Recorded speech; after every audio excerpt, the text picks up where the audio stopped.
Hello friends, तो आज हम लोग पढ़ेंगे इजी मैथमेटिक्स चैनल्स पर pseudo metric space. Metric space के दूसरे भाग में हम लोग जानेंगे कि सीडो मैट्रिक स्पेस क्या होता है, इस पे बेस्ड एग्जांपल्स, कैसे पहचानते हैं कि कौन सीडो मैट्रिक स्पेस है, कौन नॉर्मल स्पेस है, नॉर्मल मैट्रिक स्पेस है। इसके बारे में आज हम लोग जानेंगे। तो सीडो मैट्रिक स्पेस की डिफिनीशन से शुरू करेंगे। Let d such that x cross x tends to R plus union 0 be a function, then D is said to be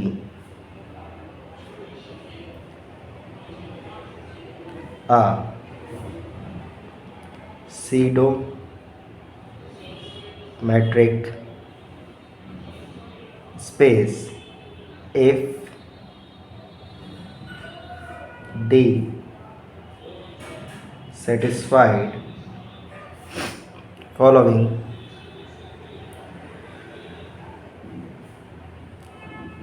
condition.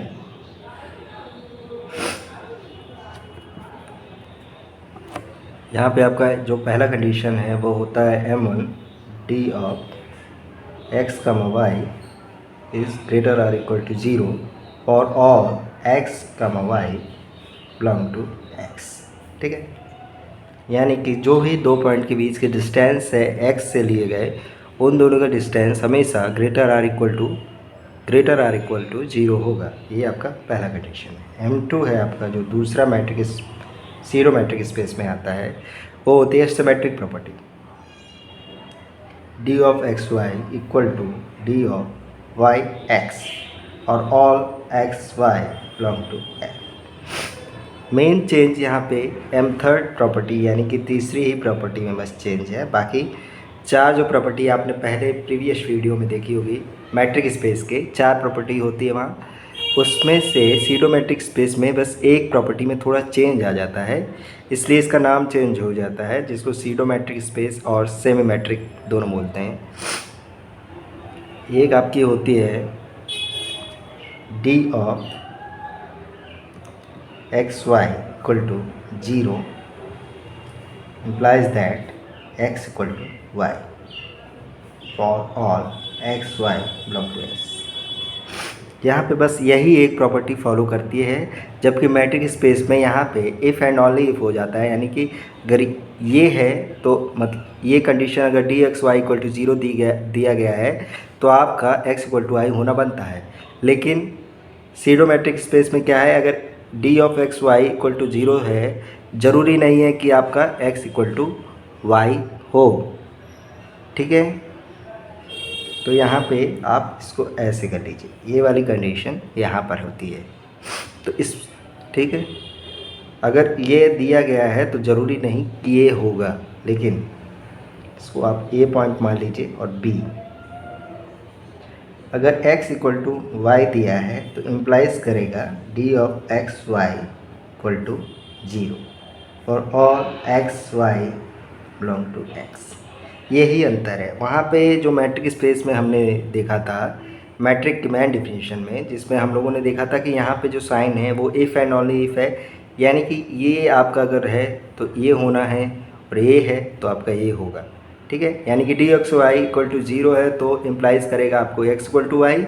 लेकिन सीडो मैट्रिक स्पेस में ये ज़रूरी नहीं है। आप आगे थोड़ा देखेंगे तो आपको एग्जाम्पल्स के थ्रू मैं बता पाऊँगा कि कैसे ये हो रहा है। ठीक है,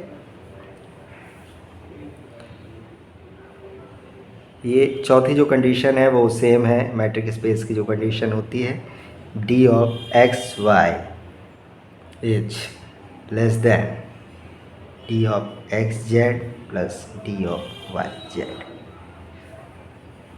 for all x y z belong to x. इसको हम लोग ट्रायंगुलर इनइक्वालिटी बोलते हैं।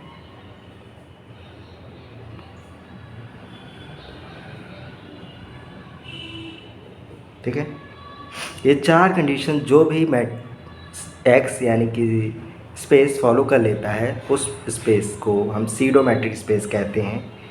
Then x comma d in ordered pair में लिखते हैं इसको, is a pseudo metric space. ठीक है, इसको समझना उतना ही आसान है जितना मैट्रिक स्पेस को समझना था। बस इसमें एक थोड़ा सा चेंज आ जाता है, जो M3 है आपका वो इस कंडीशन की वजह से चेंज हो जाता है। वहाँ इक्वल, वहाँ मैंने पहले भी बताया कि कैसे होता है, आप जानते भी होंगे। अगर आपको फिर भी नहीं समझ में आ रहा है तो मैंने इस पर एक वीडियो बनाई हुई है मैट्रिक स्पेस की, उसको जाके देखिए, दोनों में क्या अंतर है आपको वहाँ से समझ में आ जाएगा। ठीक है, अब आगे बढ़ते हैं, इस पर बेस्ड एक एग्जांपल्स करेंगे तो आपको और क्लियर होगा कि है क्या। अब हम लोग एग्जांपल देखेंगे सीडो मैट्रिक स्पेस का, कैसे पता करते हैं कि ये सीडो है कि नॉर्मल मैट्रिक स्पेस है। तो क्वेश्चन है मतलब D such that R cross R tends to R plus union 0 defined by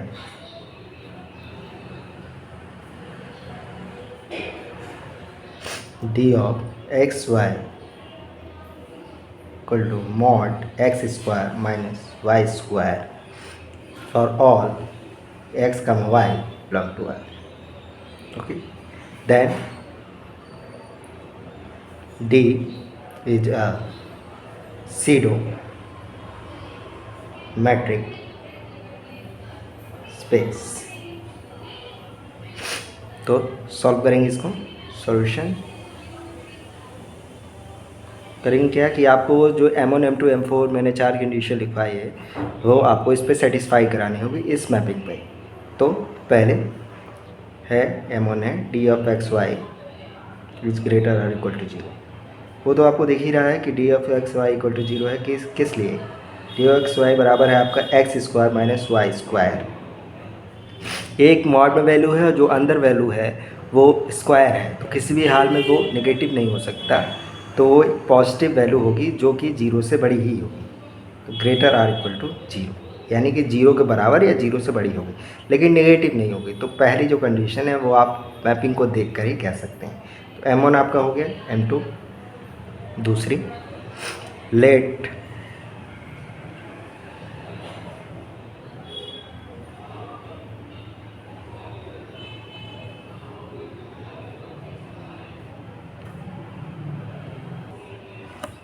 second जो आपकी कंडीशन है वो आपकी सिमेट्रिक प्रॉपर्टी है, यानी कि आपको जो गिवन दिया है उसको एक बार लिख लीजिए, d x Y equal to mod x square minus y square. ठीक है, अब इसके अंदर अगर हम माइनस कॉमन ले लें तो क्या आएगा, y square minus x square, ये होगा। मॉड की प्रॉपर्टी से हम ऐसे कर सकते हैं, यहाँ पे -1 आप कर सकते हैं और 1 से मल्टीप्लाई करेंगे तो कोई चेंज नहीं होता है आप में वैल्यू में। -1 into mod y square minus x square, ये हो जाएगा -1 का मॉड +1 आ जाएगा 1 into y square minus x square. ठीक है, ये आपका आएगा mod y square minus x square, जो कि बराबर है डी ऑफ वाई एक्स के, यानी कि D x Y equal to D Y X और all x Y belong to X. ये आपकी हो गई दूसरी कंडीशन, सिमेट्रिक प्रॉपर्टी। अब नंबर 3 पे आएंगे हम लोग, जो है कि आपका मेन प्रॉपर्टी है सीडो का, कि क्या होता है, क्यों चेंज हो जाता है मैट्रिक्स सीडो मैट्रिक्स स्पेस में। ठीक है, आगे देख रहे हैं। सीडो मैट्रिक्स में हमारे 2 पार्ट हैं। तो नंबर ए जो है वो इस प्रकार है, मैंने पीछे बताया क्या है। तो d of x Y equal to 0 ले लेते हैं। तो होता क्या है कि डी ऑफ एक्स वाई दिया है हम लोग को mod x square minus y square, ठीक है, बराबर 0 आ जाएगा। अब मॉड 0 होता है तो x square minus y square equal to 0, x square equal to y square, x equal to plus minus y. यहाँ आपको 2 वैल्यू मिल गई x के लिए, एक मिल गई x इक्वल टू वाई, एक मिल गई x equal to minus y, जो कि यहीं पे आपका फेल कर गया है मैट्रिक स्पेस का डेफिनेशन। मैट्रिक स्पेस में क्या होता है कि सिर्फ x इक्वल टू वाई आता है, इसके अलावा कुछ नहीं आता है। ये जो दूसरा पार्ट आपको मिल गया माइनस वाई के साथ, तो ये जो फॉर्म आ गया थर्ड ए के पहले डिफिनीशन में चेंज हो गई यहाँ पे कि ये सीडो मैट्रिक्स में स्पेस में इसीलिए बदल गया है कि यहाँ की x इक्वल टू वाई के अलावा भी एक कुछ चीज़ आ गई x equal to minus y, इसीलिए इस मैट्रिक स्पेस को हम लोग नए नाम से सीडो मैट्रिक स्पेस कह रहे हैं। ठीक है, for all x Y belong to x. इसी का जो बी पार्ट है वो आप देखेंगे, तो वो होता क्या है कि x इक्वल टू वाई लेते हैं, दोनों साइड का स्क्वायर करेंगे, फिर माइनस करेंगे, इक्वल टू 0 आएगा, फिर दोनों साइड मॉड लेंगे, इक्वल टू 0 आएगा। अब यहाँ का मॉड 0 का 0 मॉड होता है, ये आपकी वैल्यू दी गई है d of x Y equal to 0। ये आपका फॉर्म आ गया कि x equal to y x square y square, ये डी एक्स वाई बराबर 0 आ गया। यहाँ आपने डी एक्स वाई बराबर 0 लिया तो यहाँ पर आपको दो वैल्यू मिल रही हैं, लेकिन अगर यहीं x इक्वल टू वाई लिया तो आपका जो सही चीज़ आ रही है, मतलब b का जो कंडीशन है वो फुलफिल कर रहा है मैट्रिक स्पेस में, लेकिन ये जो है वो फुलफिल नहीं कर रहा है मैट्रिक स्पेस का डिफिनीशन। ये यहाँ पे एक अलग वैल्यू आ रही है, इसलिए इसको सीडो मैट्रिक स्पेस कहते हैं। अब जो थर्ड कंडीशन है वो तो आप बहुत चौथी जो कंडीशन है वो बहुत आराम से लगा लेंगे, कोई इसमें दिक्कत नहीं है। चौथी कंडीशन के लिए आपको कुछ नहीं करना है, जो दिया है d of x y M4 equal to mod x square minus y square दिया है, इसी में आप x square minus z square plus z square minus y square minus z square plus z square इसमें ऐड कर देंगे, तो इसको अगर निकाल देंगे तो यही वैल्यू आ जाती है, तो इससे इसके वैल्यू पे कोई फ़र्क नहीं पड़ेगा। अब मॉड की प्रॉपर्टी से दोनों को हम लोग x square minus z square plus z square minus y square, ठीक है, x square minus z square plus y square minus z square by symmetric. पीछे आपने यही जो दूसरी कंडीशन है उसमें आपने यही किया है, तो वहाँ से हम इसको ऐसे लिख सकते हैं, तो ये हो जाएगा आपका d x z plus d y z d of x y. ये आपकी ट्रेंगुलर इनक्वलिटी हो गई for all x y z belong to x. यहाँ आपने एक जेड एक्स में से एक तीसरा जो वेरिएबल है इंट्रोड्यूस करके आपने उसको एक बार घटाया और उसी में एक बार जोड़ा, तो जिससे उसके वैल्यू पे कोई चेंज नहीं हुआ, और आपने उसको मॉड की प्रॉपर्टी से तोड़कर ये वाले फॉर्म में लाकर आपने ट्रेंगुलर इनक्वलिटी को कर दिया। तो ठीक है, इस तरह हम देख रहे हैं then are D X D B a pseudo metric space. Thanks for watching. Please like and subscribe my channel Easy Mathematics. Thanks. Now we will discuss new part of this session of metric space. So please like and share my video.